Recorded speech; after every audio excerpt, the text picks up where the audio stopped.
Hello everybody and welcome into another edition of Inside Pitch here at the St. Louis Post-Dispatch. I'm Ben Frederickson alongside columnist Jeff Gordon. And Gordo, the Cardinals, they managed to salvage, well not salvage, they didn't split it, but they managed to get a win headed out of this Dodgers series at home, hit the road with some optimism, pick up a win at Atlanta, and all of a sudden they're very much back in this wild card race with a chance to really make up ground as some of these other teams are playing each other out west. Today we're going to ask kind of what's the one thing that you're looking at this team saying, hey, if this clicked, if this happened, it would really put them ahead and make sure that they snap their postseason-less skid here.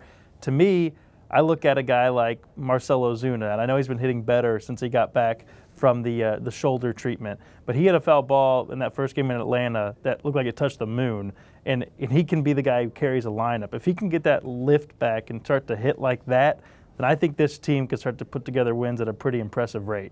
What's high on your list of things that could really push the Cardinals over the top here? Well, I would add Matt Carpenter and Jose Martinez to that. If they get hot and Marcel's where he's at, Jerko's back, Molina's back, Wong hits a little bit. So now you got an offense. But lately, despite having like 60 relievers in the bullpen, all of a sudden, Mike Shilton's having trouble finding somebody to get him out of the game. They need, with these final dozen games, to find some answers, some stability in the bullpen. They've got to find it. We like John Breby for the beard, but and his strikeout rate.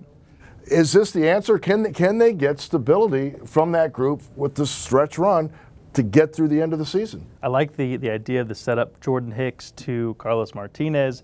It's just how do you get there? Bud Norris is falling apart. Pieces are falling off on the mound. The hip, now it's the finger. I don't know that you can really trust him. He's kind of served his purpose here, I think. So you got to find somebody else. And one thing to watch, too, is so Memphis won the Pacific Coast League Championship. There could be some additions coming from that team. I wonder about a guy like Genesis Cabrera, the young lefty. He pitched well in Memphis. They brought him up for the playoffs. The Cardinals don't have a ton of good left-handed pitching at the moment. You have Webb. Maybe they add a younger guy to the mix and see if he can grab a role there. But you're right, the bullpen is other than a couple performing guys, it's pretty sketchy right now. And I think you were smart for picking out Matt Carpenter and Jose Martinez. Jose Martinez is becoming Brandon Moss-ish.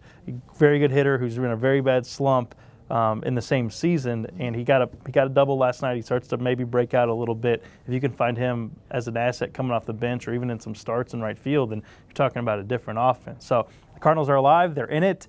And who would have thought, at the halfway point that we'd be having these discussions? But chasing down the wild card and a chance to become the first Cardinals team in a couple seasons to make the postseason would be a pretty good step forward for Mike Shildt, who has been promoted and is looking to lead this team into the future. Keep it locked at STLtoday.com for all of your Cardinals coverage. For Jeff Gordon, I'm Ben Frederickson. We'll talk to you next time.